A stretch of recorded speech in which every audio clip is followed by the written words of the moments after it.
Hello दोस्तों, नमस्कार। आज मैं आपके साथ अपना एक नया व्लॉग शेयर करने जा रही हूँ। एक्चुअली हम लोग जो है आज जा रहे हैं कोटद्वार ट्रिप पे, क्योंकि मेरे विंटर वेकेशन पड़ चुकी हैं और क्यों ना इसका फायदा उठाया जाए।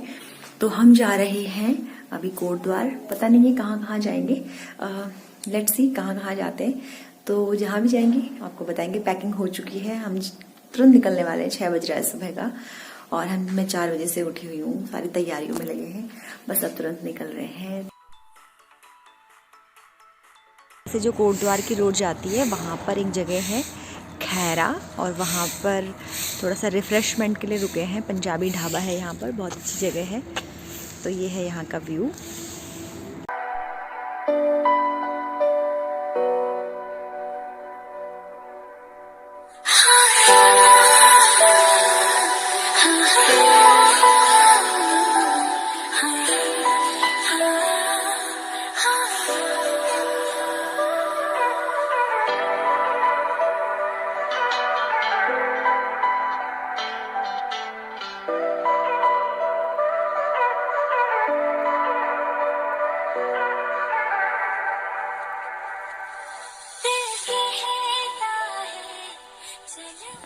तो दोस्तों, ये है मेरे साथ ताई जी और मैं। हम पहुंच गए हैं ताड़केश्वर मंदिर और अभी मैं आपको यहाँ का व्यू दिखाती हूँ। देखिए, चारों तरफ बहुत ही घना जंगल है, पूरा बांज का जंगल है मेरे पीछे, ये देखिए। और यहाँ पर जो है ये गाड़ी पार्क करने के लिए लोगों ने गाड़ियाँ पार्क की हुई हैं। अब मैं आपको दिखाती हूँ यहाँ का छोटा सा मार्केट जहाँ पर लोग पूजा का सामान लेते हैं। तो ये देखिए, यहाँ पर लोग जो हैं पूजा का सामान ले रहे हैं, जो भी टूरिस्ट आए हैं। और सबने अपनी यहाँ पर गाड़ियाँ भी, छोटा मोटा पूजा का सामान भी मिल जाता है यहाँ पे। आइए, मैं भी महाकाल का प्रश्न। चलो रास्ता बताओ हमें आप। बहुत अच्छा लग रहा है, बहुत प्यारी जगह है। पूरे बांज और ब्रास का जंगल है, देवदार का जंगल है। और अब हम नीचे मंदिर की तरफ जा रहे हैं, जाने की तैयारी कर रहे हैं। अच्छा, ठीक है। और रास्ता कहाँ से है बताओ। रास्ता बहुत अच्छा था। अच्छा था? अच्छा, मैं कह रही हूँ यहाँ से कौन से डायरेक्शन? बहुत उगड़ खाबड़ था। हिमालय बहुत अच्छा पहाड़ी रास्ता है बेटा। अब हम अपने जो जहाँ पर हमने गाड़ी पार्क की, यानी स्टॉप है, वहाँ से नीचे जा रहे हैं। और ये मंदिर का एंट्रेंस है, श्री ताड़केश्वर धाम मंदिर। आकाशे ताड़ कालिंगम पातारे हाटकेश्वरम वित्तलोके महाकालम सर्वलिंग नमोस्तुते। और ये सारे टूरिस्ट आ रहे हैं। तो चढ़ जाएंगे, लोग चढ़ाई में आ रहे हैं, सबके सांसें फूल रही है, लेकिन हम अभी नीचे जा रहे हैं। बहुत सुंदर, इतनी सुंदर लोकेशन मैं आपको दिखाती हूँ। चारों तरफ यहाँ पर देखिए देवदार के और बांज के पेड़ हैं। तो अभी हम जो है ताड़केश्वर मंदिर जा रहे हैं। और इसमें जो है ये देखिए, इस तरह से शेड बना हुआ है, टीन शेड। और इस तरह का शेड जो है वो कंडोलिया में भी बना है, पौड़ी में जो कंडोलिया महादेव मंदिर।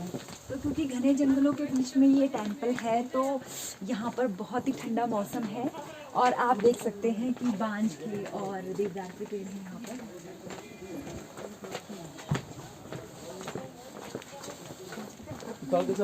अगर यहाँ पे थोड़ी सी भी बारिश होगी तो सीधे बर्फ पड़ती है। और इस मंदिर का महत्व ये है कि लोग कहते हैं यहाँ पर मनोकामना पूरी होती है। और जब लोगों की मनोकामनाएं पूरी होती हैं तो लोग यहाँ पर जो है भगवान को अपनी मनोकामना पूरी होने की खुशी में घंटी चढ़ाते हैं। तो देखते हैं वहाँ पर मंदिर के एंट्रेंस पर बहुत सारी घंटियाँ जो हैं, जो भक्तों के द्वारा चढ़ाई गई हैं, वो लगाई गई हैं। हर हर महादेव, हर हर महादेव।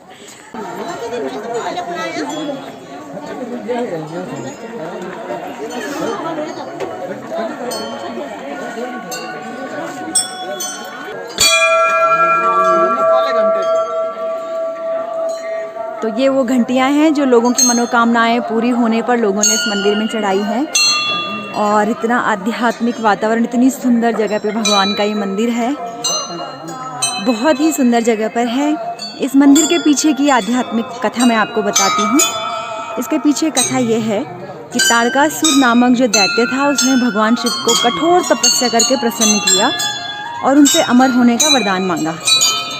लेकिन भगवान शिव ने कहा कि अमर होने का वरदान तो मैं किसी को दे नहीं सकता। तो ताड़कासुर ने भगवान शिव से कहा कि ठीक है, तो मुझे ये वरदान दे दीजिए कि मेरी मृत्यु आपके पुत्र के हाथों के सिवाय किसी और के हाथों नहीं हो। तो भगवान शिव ने कहा ठीक है। भगवान शिव ने उसको ये वरदान दे दिया। तो जैसे ही ताड़कासुर को भगवान शिव से वरदान प्राप्त हुआ, ताड़कासुर ने अत्याचार करना शुरू कर दिया। जब तीनों लोग ताड़कासुर के अत्याचार से परेशान हो गए तो फिर सभी देवताओं ने जो है भगवान शिव के सम्मुख प्रार्थना रखी कि आपसे जो उत्पन्न पुत्र होगा उसी के द्वारा इसका वध होना है।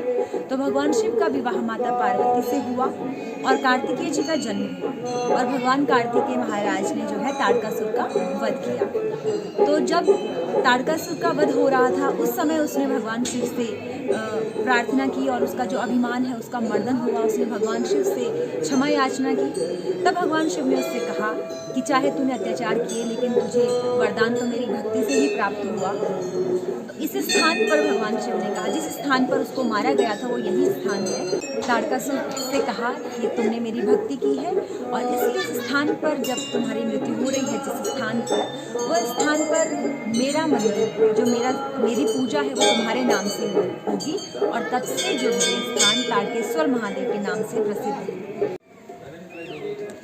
तो ये उत्तराखंड टूरिज्म के द्वारा जो निर्देशांक दिया गया है वो मैं आपको दिखा रही हूँ।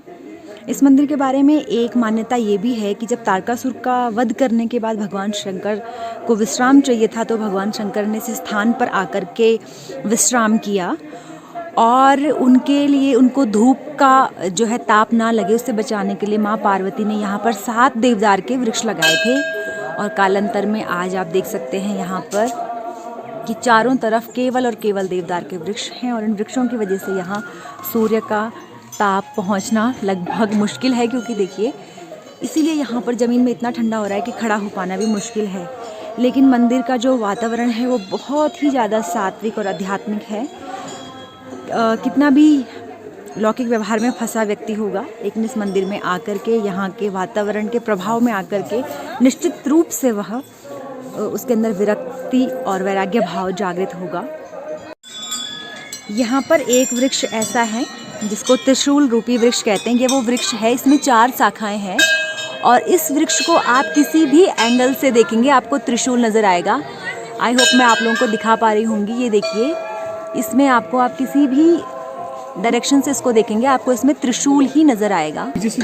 ये देखिए आप, ये है त्रिशूल रूपी वृक्ष जो कि किसी भी एंगल से देखने पर त्रिशूल ही दिखाई देता है। ये देखिए,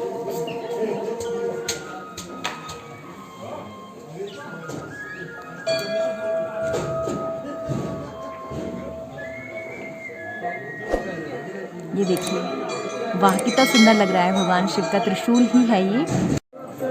एक बार मैं आपको पूरे कैंपस की जो मंदिर जो परिसर है उसके दर्शन कराती हूँ। अंदर तो जो है कैमरा ले जाना मना है, लेकिन बाहर से मैं आपको दिखा रही हूँ। यहाँ पर माँ पार्वती का छोटा सा मंदिर है ये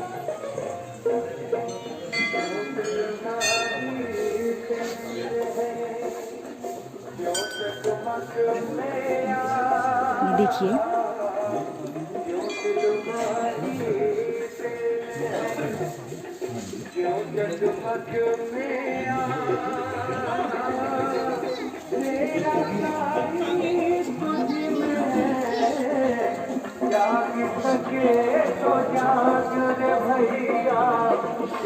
कहा जाता है कि पहले मंदिर का जो मुख्य भाग है वहाँ पर शिवलिंग हुआ करता था, लेकिन कालांतर में वहाँ पर अब जो है एक भगवान शिव की तांडव करते हुए मूर्ति जो है स्थापित की गई है और इस मंदिर का बहुत महात्म्य है। कहा जाता है कि जो एक बार इस मंदिर में मनोकामना की जाती है वो निश्चित रूप से पूरी होती है।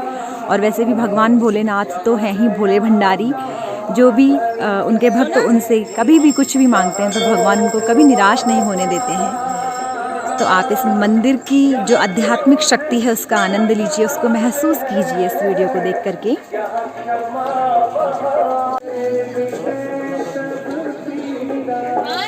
तो दोस्तों, अब हमने भगवान शिव के ताड़केश्वर धाम के दर्शन कर लिए हैं। अब यहाँ से हम वापस लौट रहे हैं लैंसडाउन की तरफ। तो ये यहाँ से जो है वापसी का रास्ता है। देखिए, आपको एक बार फिर से मैं ये व्यू दिखाती हूँ पूरा। और हमारे पैर इतने ठंडे हो चुके हैं कि अब बिल्कुल सेंसेशन नहीं रही पैरों में, क्योंकि यहाँ इतना ठंडा है। मुझे लगता नहीं यहाँ कभी भी धूप आती होगी। ये वो सारी घंटियाँ हैं जो यहाँ पर भक्तों की मनोकामनाएं पूरी होने के बाद उनके द्वारा भगवान शिव को अपनी श्रद्धा के रूप में चढ़ाई गई हैं। और बहुत ही सुंदर व्यवस्था है मंदिर की, बहुत सुंदर साफ़ सुथरा है यहाँ का वातावरण। जैसे आजकल हम लोगों के अंदर एक बहुत ही बुरी प्रवृत्ति आ गई है कि हम लोग जब भी कहीं किसी तीर्थ स्थान में जाते हैं तो वहाँ पर अस्वच्छता फैला देते हैं, लेकिन ऐसा यहाँ पर कुछ भी नहीं दिख रहा है। यहाँ बहुत ही सुंदर, बहुत स्वच्छ है, यहाँ का जो मैनेजमेंट है वो भी बहुत अच्छा है। तो ये देखिए कितने सुंदर जंगलों के बीच में।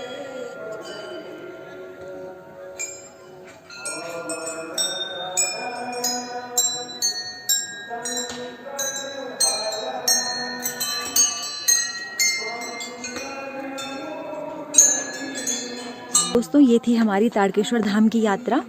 ये ताड़केश्वर धाम मंदिर जो है पौड़ी ज़िले में स्थित है और कोटद्वार से कुछ किलोमीटर की दूरी पर स्थित है। आप कोटद्वार से लैंसडाउन होते हुए यहाँ आ सकते हैं। बहुत सुंदर मंदिर है, जैसे आपने देखा, प्राकृतिक सुंदरता से भरपूर है, आध्यात्मिकता से भरपूर है। हमें अपने ऐसे पर्यटन स्थलों पर ज़रूर जाना चाहिए।